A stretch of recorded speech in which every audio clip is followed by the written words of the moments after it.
సర్వాధికారియు నిరంతర స్తోత్రార్హుడు యేసుక్రీస్తు ప్రభువారి ప్రశస్త నామంలో ఉదయకాలపు వర్తమానాల కొరకు ఎదురు చూస్తున్న మీ అందరికీ ఇమాన్యుయల్ మినిస్ట్రీస్ తరపున మా శుభాభివందనాలు తెలియచేస్తూ ఉన్నాను. క్రీస్తునందు మాకు అత్యంత ప్రియమైన దైవజనాంగమ, మీ అందరి ప్రార్థన ద్వారా గత వారంలో ఇస్రాయేల్ దేశం వెళ్ళటానికి 4 దినాలు ఆ దేశంలో పనిచేయటానికి, దేవుని వాక్యం ప్రకటించడానికి ప్రభు కృప చూపించారు. మా ప్రయాణాల కొరకు ప్రార్థన చేసిన మీ అందరికీ మేము రుణస్థులం. మీ అందరికీ చేతులు జోడించి నిండు మనసుతో మీ అందరికీ కృతజ్ఞతలు తెలియచేస్తూ ఉన్నాం. ప్రత్యేకంగా నేను ఇస్రాయేల్ దేశం వెళ్ళటానికి దైవజనులు జీవా గారు అలాగే వారి సంఘబిడ్డలు ఎంతో ప్రయాసపడ్డారు. మేము ఆ దేశానికి వెళ్ళిన తర్వాత అనేక మంది బిడ్డలు వారి ప్రేమను ఆప్యాయతను కనపరుస్తూ బహు ఘనంగా, బహు గౌరవంగా, బహు ప్రేమతో ఆ బిడ్డలు మాకు ఆ స్థలంలో ప్రేమను పంచారు. ప్రత్యేకంగా సహోదరులు మునీష్ గారికి, మరి సత్యమణి ప్రియ చెల్లి శాంతికి, అలాగే ఇంకా అనేక మంది బిడ్డలు, ఒకరని కాదు, వాళ్ళందరికీ పేరు పేరున నా హృదయపు లోతులో నుంచి కృతజ్ఞతలు తెలియచేస్తూ ఉన్నాను. మీరు మా పట్ల చూపిన ప్రేమకు తగిన ప్రతిఫలం దేవుడు అనుగ్రహించునుగాక. మంచిది. రేపు మనకు మాసాంతర కూటం ఉంటుంది. ప్రతి నెల చివరి రోజు మాసాంతర కూటం. ప్రత్యేకంగా రేపు మాసాంతర కూటం ఓ ప్రత్యేకత ఉంది. ఈ 2026 సంవత్సరానికి సరిగ్గా మధ్య భాగంలో మనం ఉన్నాం. రేపటితో 6 మాసాలు పూర్తి చేసుకొని మరో నూతన 6 మాసాల్లో మనం ప్రవేశించబోతున్నాం. కుటుంబాలుగా రేపు రాత్రి మాసాంతర కూటంలో పాలు పంపులు పొందగలరని ప్రేమతో మీ అందరికీ మనవి చేస్తూ, ఈ దినం పరిశుద్ధాత్మ దేవుడు ఓ ప్రత్యేకమైన సందేశం మీతో పంచుకోమని నా హృదయాన్ని ప్రభువారు పురికొల్పారు. నన్ను పురికొల్పిన సందేశం రండి ధ్యానించుదాం. కీర్తనల గ్రంథం 102వ కీర్తన 13వ చరణం. నీవు లేచి సియోనును కరుణించెదవు, దాని మీద దయచూపు కాలము వచ్చెను, నిర్ణయ కాలమే వచ్చెను. విన్నారా? ఈ కీర్తన 102వ కీర్తన. ఈ కీర్తన ఎవరు రాశారో, కీర్తనకారుని పేరేంటో పరిశుద్ధ గ్రంథమైన బైబిల్లో ఈ స్థలంలో స్పష్టంగా గ్రంథస్థం చేయబడల. ఎవరు రాశారో గ్రంథస్థం చేయబడలేదు, కానీ ఏ స్థితిలో ఉండి రాశాడో అది మాత్రం బైబిల్లో గ్రంథస్థం చేయబడింది. ఏ స్థితిలో ఉండి రాశాడు అంటాడు కదా, దుఃఖము చేత ప్రాణము సొక్కినవాడు యెహోవా సన్నిధిన పెట్టిన మొర. దుఃఖము చేత ప్రాణము సొక్కినవాడు దుఃఖించాడు. ఎంతగా దుఃఖించాడు అంటే ప్రాణం సొక్కిపోయేంతగా దుఃఖించాడు. ఇది మనకు అర్థం కావాలంటే, ఎప్పుడైనా కోపంతో చిన్నపిల్లలను తల్లిదండ్రులు కొట్టారనుకోండి, వాడు వెక్కి ఏడ్చి, గొక్కబట్టి ఏడ్చి, ఇక ఏడ్చి పూర్తిగా అలిసిపోయిన తర్వాత చిన్నపిల్లలు అంటారు చూసారా, అదే సొక్కిపోవటం అంటే. ఏడ్చి సొక్కిపోయేదాకా ఏడుస్తారే, ఈ భక్తుడు కూడా దుఃఖము చేత ప్రాణము సొక్కిపోయేంతగా ఏడ్చాడు. ప్రాణం సొక్కిపోయేంతగా ఏడ్చాడంటే ఆయనకి ఎదురైన కష్టాలు, ఆయన అనుభవిస్తున్న శ్రమలు మామూలువి కాదు కదా. ఏమండి, ఒక మనిషికి కోపం తేలిగ్గా వస్తుందేమో కానీ దుఃఖం తేలిగ్గా రాదు. ఏడవాలన్నా, దుఃఖపడాలన్నా, కన్నీళ్లు గారవాలన్నా హృదయం పనిచేయాలి. కోపం ఈజీగా వస్తుంది. గుండె బ్రద్దలైనప్పుడే ఆ గుండెల్లో నుంచి కన్నీటి జలధార ప్రవహించడం ప్రారంభిస్తుంది. అంటే కన్నీటి జలధార వచ్చిందంటే ఎంత దయనీయమైన స్థితిలో ఉండి ఉంటాడు. మరి అంత దయనీయమైన స్థితిలో ఉండి ఏమంటున్నాడు తెలుసా? దేవా, నీవు లేచి సియోనును కరుణిస్తావు, నువ్వు లేస్తావు, నన్ను కరుణిస్తావు, నా మీద దయ చూపుతావు. వస్తుంది ఒక నిర్ణయ కాలం వస్తుంది. ఆ నిర్ణయ కాలాన నా పట్ల నువ్వు తప్పక దయ చూపుతావు అని ఎలాంటి విశ్వాసపూరితమైన మాటలు మాట్లాడుతున్నాడో ఒకసారి ఆలోచించండి. ప్రాణము సొక్కిపోయేంతగా దుఃఖించాడు, ఏడ్చాడు. ప్రాణం సొక్కిపోయేంతగా దుఃఖించాడంటే అన్ని కష్టాలు ఆయన ఆవరించాయి కదా. మరి ఆ కష్టాలు అనుభవిస్తూ ఏడ్చి ఎలా అనుకోవాలి, నేను చచ్చిపోతా, నేను ఎవరి కోసం బ్రతకాలి, ఎవరి కోసం బ్రతకాలి, దేనికోసం బ్రతకాలి, ఈ సమస్యల సుడిగుండమా దాటలేను, ఈ దుఃఖ సముద్రాన్ని దాటగలిగే శక్తి, ఓపిక, అనుకూలత నాకు లేవు, ఈ బాధ అనుభవించే కంటే, ఈ ఏడ్పును అనుభవించే కంటే చచ్చిపోతే మంచిదిగా అని తను అనుకోలా. విన్నారా? అలాంటి ప్రాణము సొక్కిపోయేంత దుఃఖంలో ఉన్నా నీవు లేస్తావు, సియోనుగా పిలువబడుతున్న నన్ను కరుణిస్తావు. విశ్వాసపు వాక్కు మాట్లాడుతున్నాడు. తమ్ముడు, చెల్లి, ఒకవేళ ఈ వాక్యం వింటున్న నీ బ్రతుకులో ప్రాణం సొక్కిపోయేంత బాధలు నేను తరుముతున్నాయా? ప్రాణం సొక్కిపోయేంతగా ఏడ్చిన దినాలు నిన్ను ఆవరించాయా? ఇలాంటి దినాల్లో దేవుని సన్నిధిలో ఎంత ఏడవగలవో అంతేడు, ఎంత ప్రార్థన చేయగలవో అంతే ప్రార్థన చేయి. కానీ నేను చస్తే బాగుండు అని అనుకోకు, నేను ఆత్మహత్య చేసుకుంటే బాగుండు అని అనుకోకు, నేను చచ్చేదాకా ఈ కష్టాలు ఇలాగే ఉంటాయి, నేను చచ్చిపోతే పోయిద్దిగా. చంపటానికి దేవుడు నిన్ను పుట్టించలా, చావటానికి దేవుడు నిన్ను పుట్టించలా. నీ మీద కొన్ని బృహత్తరమైన ప్రణాళికలు ఉన్నాయి. ఆ ప్రణాళికలు నెరవేర్చబడే వరకు సమస్యలతో పోరాడు. ఈ భక్తుడు మాట్లాడుతున్న మాట, నీవు లేచి సియోనును కరుణించెదవు. విశ్వాసపు మాట మాట్లాడాడే. ఎక్కడ కూర్చొని వాక్యం వింటున్నావు చెల్లి, తల్లి, తమ్ముడు? కూర్చొని నీ చుట్టూత చీకటి అలుముకున్న బూడిద లాంటి పరిస్థితులు ఎదురైనా విశ్వాస వాక్కు మాట్లాడు. ఎప్పుడు నిన్ను నీవు శపించుకునే మాటలు మాట్లాడకు. నా కర్మ, నా బ్రతుకంతా ఇంతే, ఇక జీవితాంతం ఏడ్పే, మంచి రోజులు రావు, జీవితం అంతా నా బ్రతుకు అవమానమే, నేను ఒక శాపగ్రస్తురాల్ని అని నిన్ను నీవు నిందించుకో. అవును, సౌలు చేత దావీదు తరమబడుతున్న దినాల్లో నా బ్రతుకు దినములన్నిట కృపాక్షేమాలే నా వెంట వస్తాయి, నా శత్రువు ఎదుట నాకు భోజనాన్ని సిద్ధపరుస్తాడు, నా భోజనపు అంటాడు కదా, నా గిన్నె నిండి పొంగి పొర్లుతూ ఉంది. ఏ మాటలు ఇవి? అలాంటి భయంకరమైన పరిస్థితిలో కూడా విశ్వాసపు మాట తాను కోల్పోలేదు. కూర్చున్న నీవు కూడా చెల్లి, తమ్ముడు, ఎక్కడ కూర్చున్నావో అక్కడుండి ఈ మాటను నా దేవుడు నా పక్షాన లేస్తాడు.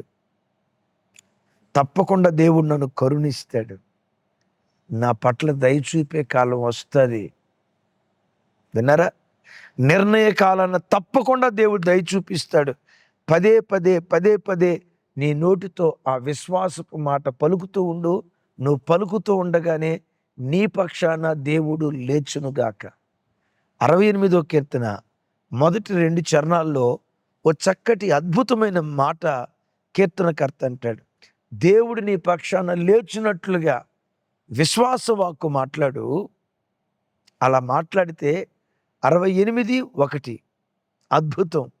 68:1 దేవుడు లేచునుగాక, ఆయన శత్రువులు చెదరిపోవుదురుగాక, ఆయనను ద్వేషించువారు ఆయన సన్నిధి నుండి పారిపోవుదురుగాక.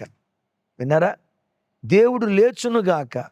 నా చేతులెత్తి దీవిస్తున్న తల్లి, ఇదిను నీ పక్షాన దేవుడు లేచునుగాక, నీ పిల్లల పక్షాన దేవుడు లేచునుగాక, నీ భర్త పక్షాన దేవుడు లేచునుగాక, నీ కుటుంబ పక్షాన దేవుడు లేచునుగాక. ఆయన లేచాడా?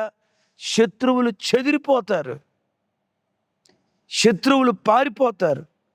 అయ్యా, దేవుని శత్రువులు ఎవరు? నీ శత్రువులు ఎవరో వాళ్ళు దేవుని శత్రువులే. నీ మిత్రుడే దేవునికి మిత్రువు, కానీ నీకు శత్రువుగా ఉన్న ప్రతివాడు నీ దేవునికి శత్రువు. విన్నారా? విన్నారా? నీకెవరు శత్రువో వాడు దేవునికి శత్రువు. రోగం నీ శత్రువైందా? అప్పుల సమస్య నీ శత్రువైందా? అవమానం నీ శత్రువైందా? ప్రజలు చేస్తున్న ఎగతాళి నీ బ్రతుకులో శత్రువైందా? ఏ శత్రువు చేతిలో చిక్కి గడిచిన దినాల్లో చితికిపోయావో, విశ్వాస వాక్కు నువ్వు మాట్లాడుతూ ఉండగా ఈ దినమే దేవుడు నీ పక్షాన లేచునుగాక. లేచి నీ శత్రువులందరూ పారిపోయేటట్లుగా దేవుడు ఒక వినూత్న కార్యం ఈ దినమే నీ బ్రతుకులో దేవుడు జరిగించునుగాక. అందుకనే కీర్తనకర్త అంటాడు, నీవు లేచి సియోనును కరుణించెదవు. ఆ తర్వాత అంటాడు, దాని పట్ల దయచూపు కాలము వచ్చెను. నీ పట్ల దేవుడు ఈ దినం దయచూపును గాక. దేవుని ప్రతినిధిగా చెప్తున్నాను, నీ పట్ల దేవుడు దయచూపును గాక. దేవుడు ఒక వ్యక్తి పట్ల దయచూపిస్తే ఏం జరుగుతుంది? దినవృత్తాంతాల మొదటి గ్రంథం 28వ అధ్యాయం 4వ వచనం, ఇజ్రాయేలీల మీద నిత్యము రాజునయుండుటకు ఇజ్రాయేలీల దేవుడైన యెహోవా నా తండ్రి ఇంటి వారందరిలో నుండి నన్ను కోరుకొనెను. ఆయన యోధాగోత్రమును యోధాగోత్రపు వారిలో ప్రధానమైనదిగా నా తండ్రి ఇంటిని, నా తండ్రి ఇంటిలో ఉన్న నన్ను ఏర్పరచుకొని నాయందు ఆయన దయచూపి ఇశ్రాయేలీల మీద రాజుగా నియమించి ఉన్నాడు. Praise the Lord. ఏమంట? ఆయన నాయందు దయచూపి, ఆయన నాయందు దయచూపి ఇశ్రాయేలీల మీద రాజుగా నియమించి ఉన్నాడు. ఆమేన్. దేవుని దయ బయలుదేరితే నీ జీవితంలో నియామకాలు జరుగుతాయి. దేవుని దయ బయలుదేరితే నీ జీవితంలో నియామకాలు బయలుదేరుతాయి. దావీదును దేని కొరకు నియమించాడట? ఇజ్రాయేలీల మీద రాజుగా దావీదును దేవుడు నియమించాడు. దేన్ని బట్టో తెలుసా? ఆ దావీదు మీదకి దేవుని దయ దిగి వచ్చింది. ఇజ్రాయేలు దేశంలో 12 గోత్రాలు. ఆ 12 గోత్రాల వారిలో లక్షల మంది యవన బిడ్డలు ఉన్నారు. ఆ లక్షల మంది యవన బిడ్డల్లో దావీదే ఎందుకు రాజయ్యాడో తెలుసా? దావీదు మీదకి దేవుని దయ దిగి వచ్చింది. షోషాను కోటలో ఎంతోమంది కన్యకలు రాజు మనసు గెలుచుకోవాలని వస్తున్నారు. ఎస్తేరే రాణిగా రాజాస్థానంలో కూర్చుంది. ఎస్తేర్నే అహష్వేరోషు రాజు ఎందుకు కోరుకున్నాడో తెలుసా? ఎస్తేరును చూడటంతో రాజు హృదయంలో దయ పుట్టిందట. విన్నారా? దావీదు మీదకి దిగి వచ్చిన దేవుని దయ, ఎస్తేరు మీదకి దిగి వచ్చిన దేవుని దయ ఈ దినం దేవుడు నీకు ఇచ్చిన నీ పిల్లల మీద దేవుడు కుమరించునుగా. ఆయన దయే దిగి వస్తే గొర్రెల దొడ్డిలో నుంచి లేవనెత్తబడి పరిపాలన చేయటానికి రాజు అయ్యాడు. ఆయన దయ దిగి వచ్చింది కనుక అమ్మబడిన దాసురాలిగా ఉన్న ఎస్తేరు 127 సంస్థానాలకు మహారాణిగా మార్చబడింది. ఆయన దయ పెంట కుప్పల మీద పడిపోయిన ఒక దరిద్రును లేవనెత్తి సింహాసనం మీద కూర్చోబెట్టగలదు. నా దేవుని దయ యేసు నామం పేరిట ఈ దినమే నిన్ను దర్శించునుగాక. అంటాడు, నీవు లేచి సియోనును కరుణించెదవు, దాని పట్ల దయచూపు కాలము వచ్చెను, నిర్ణయ కాలమే వచ్చెను. అంటే ఏంటి దీని అర్థం? నీ పట్ల ఏ కాలంలో దయచూపాలో, ఎప్పుడు దయచూపాలో ఒక కాలాన్ని నిర్ణయించాడు. నేనంట, నువ్వేం టెన్షన్ పడకుండా, మా తెలంగాణ భాషలో చెప్పాలంటే గాబరా పడకుండా, కలవరపడకుండా, అదెట్లా ఇదెట్లా అని నువ్వు టెన్షన్ తెచ్చుకొని, నువ్వు బీపీ తెచ్చుకొని, ఇంటి వాళ్ళందరికీ బీపీలు తెప్పించి, నీవు రోగిష్టిదానివై ఇంటి వాళ్ళందరినీ రోగిష్టులు చేసే ఇలాంటి కార్యక్రమాలు నీ జీవితంలో జరగకుండా దేవుని ప్రతినిధిగా చెప్తున్నాను. ఒక కాలాన్ని నా దేవుడు నిర్ణయించాడు. నా పట్ల దయ చూపే కాలాన్ని దేవుడు నిర్ణయించాడు. నన్ను కరుణించే కాలాన్ని ఒకటి దేవుడు నిర్ణయించాడు. నా పక్షాన లేచే ఒక కాలాన్ని దేవుడు నిర్ణయించాడు. ఆ నిర్ణయ కాలం వచ్చే వరకు ఓపికతో నేను కనిపెడతా అనని ఈ దినం నుండి నువ్వు కనిపెట్టడం ప్రారంభించు. దేవుడు నిర్ణయించిన కాలం వచ్చినప్పుడు అది జరగకుండా ప్రపంచమంతా వ్యతిరేకంగా నిలవబడిన దేవుడు నిర్ణయాన్ని ఎవడు ఆపలేడు. ఆయన తలుపులు తెరవగా మోయగలిగిన వాడెవడు? ఆయన కార్యము చేయగా ఆయన కార్యము చేయగా త్రిప్పగలిగిన వాడెవడు? ఆయన బాహు చాపగా రద్దుపరచగలిగిన వాడెవడు? నిర్ణయకాలం మేబీ అది ఈరోజేనేమో. నిర్ణయకాలం వచ్చే వరకు నువ్వు కనిపెడితే, తెలుగులో ఒక సామెత ఉంది, కళ్యాణం వచ్చినా కక్కొచ్చినా ఆగదంట. తెలుసా మీకు ఈ సామెత? కళ్యాణం వచ్చినా కక్కొచ్చినా ఆగలి. ఏమ్మా ఎప్పుడు పెళ్లి చేస్తారు? కూతురు పెళ్ళి కాకుల్లాగా సూటిపోటి మాటలతో పొడుచుకొని తింటున్నారు. ఏమండి, కూతురు పెళ్ళి సమయానికి చేయాలని ఏ తల్లికి ఉండదు, ఏ తండ్రికి ఉండదు. ఈ చుట్టూతో కొంతమంది అమ్మలక్కలు ఉంటారు కదా, అది ఓదార్పు పేరిట రాక్షసానందం మొదటం అర్థం కాదు. పిల్లల దగ్గరికి వచ్చి అంటారు, అమ్మో మేం బతికున్నది ఎన్నాళ్ళు మీ అమ్మా నాన్న నీ పెళ్లి చేయరు. పొప్పనం ఎప్పుడు పెడతా? మీ అమ్మా నాన్న నీ పెళ్లి చేయరమ్మా, నీ బతికింతే ఉంటుందమ్మా. వీళ్ళేదో దేశాన్ని ఉద్ధరించే వాళ్ళలాగా జాతిరత్నాలు మాట్లాడినట్టు మాట్లాడతారు. విన్నారా ఈ మాటలు? ఈ మాటలన్నీ వింటూ ఏడుస్తూ అయ్యో అట్లయిపోయింది ఇట్లయిపోయిందని ఏడవకుండా గమనించండి. అయ్యో ఇంకా పెళ్లి చేయలేదా, పెళ్లి చేయలేదని అందరూ అంటూ ఉంటే ఆ మాటలను ఏడుస్తూ ఉంటాం. కానీ అద్భుతం, దేవుడు నియమించిన వివాహ కాలం వచ్చినప్పుడు 20 సంవత్సరాలు బట్టి ఎదురు చూసిన జరగని కార్యం, 10 సంవత్సరాలు బట్టి ఎదురు చూసిన జరగని కార్యం టక టక టక టక 10 సంవత్సరాలు ఎదురు చూసిన కార్యం 10 రోజుల్లో పూర్తయ్యేటట్టుగా చేస్తాడు. అందుకనే కళ్యాణం వచ్చినా కక్కొచ్చినా ఆగదని. కళ్యాణం వచ్చినా కక్కొచ్చినా ఆగిద్దో లేదో నాకు తెలియదు, కానీ దేవుని నిర్ణయ కాలం వచ్చినప్పుడు ప్రపంచమంతా నీకు వ్యతిరేకంగా నిలవబడిన దేవుని నిర్ణయ కాలం వచ్చినప్పుడు దేవుడు కార్యాలు చేయకుండా ఎవ్వడు ఆపలేడు అన్నాడు కదా. నీవు లేచి సియోనును కరుణిస్తావు.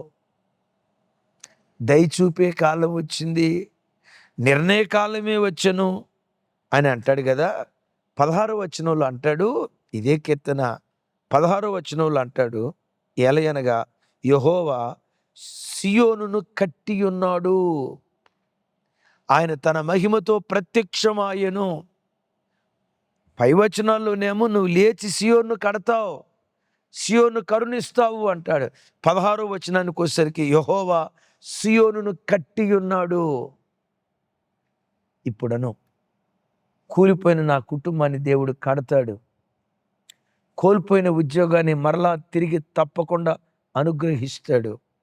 కోల్పోయిన దానికంటే శ్రేష్టమైన దాన్ని దేవుడు ఇస్తాడు. మోయబడిన గర్భాలు దేవుడు తెరుస్తాడు. నా పట్ల దేవుడు దయ చూపిస్తాడు. గొర్రెల దొడ్డిలో నుంచి దావీదును లేవనెత్తి సింహాసనం మీద కూర్చోబెట్టినట్లుగా ఒకానొక రోజు నా దేవుడు నన్ను సింహాసనం మీద కూర్చోబెడతాడు. ఎక్కడ నా చేతులు చాచే చేతులుగా ఉన్నాయో అక్కడే ఇచ్చే చేతులుగా నా దేవుడు మారుస్తాడు. ఏడ్చిన చోటే నా దేవుడు నవ్వులు పుట్టిస్తాడు. నే పడిన చోటే పతాక స్థాయికి నా దేవుడు లేవనెత్తుతాడు.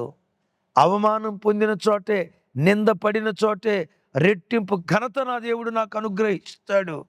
పదే పదే నోటితో ఉచ్చరించు, నువ్వు సియోనును కడతావు అని పై వచనాల్లో ప్రవచిస్తే 16వ వచనానికి వచ్చేసరికి అంటాడు, యెహోవా సియోనును కట్టి ఉన్నాడు. కట్టిస్తాడు కాదు, కట్టించబోతున్నాడు కాదు, కట్టి ఉన్నాడు.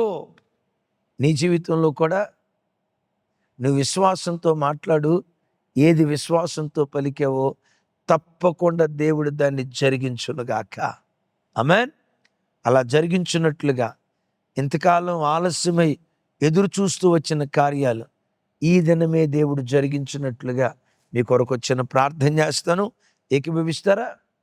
సర్వశక్తి గల తండ్రి, సకల ఆశీర్వాదాలకు కారణభూతుడా, మాతో మీరు మాట్లాడిన శ్రేష్టమైన మీ మాటలకై స్తోత్రాలు. నీవు లేచి సియోనును కరుణిస్తావు. దయచూపే కాలం వచ్చింది, నిర్ణయ కాలము వచ్చినని మా పితరులు విశ్వాసంతో పలికారు.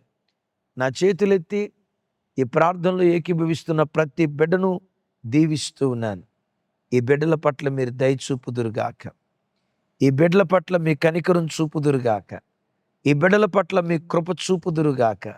దయ చూపే కాలంగా, నిర్ణయ కాలంగా ఈ దినమే మీరు చేయుదురుగాక. ఏ కార్యాల కొరకు కొన్ని సంవత్సరాల నుంచి ఎదురు చూస్తున్నారో, ఏ ఉద్యోగం కొరకు ఎదురు చూస్తున్నారో, ఈ దినమే ఆ బిడ్డలు చక్కటి ఉద్యోగాన్ని పొందుకొందురుగాక. ఈ దినమే ఒక గొప్ప అద్భుతాన్ని వారి జీవితాల్లో చవిచూచుదురుగాక. వారి దుఃఖ దినాలు సమాప్తమగునుగాక. వివాహాల కొరకు ఎదురు చూస్తున్న బిడ్డలకు చక్కటి జీవిత భాగస్వాములను నీ బిడ్డలకు మీరు ప్రసాదించుదురుగాక.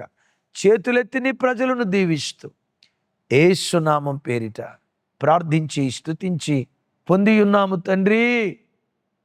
తండ్రి అయిన దేవుని ప్రేమ, కుమారుడైన యేసుక్రీస్తు వారి దివ్య కృప, పరిశుద్ధాత్మ దేవుని సహవాసం మనకు సకల పరిశుద్ధులకు సదా తోడయుండి నడిపించునుగాక.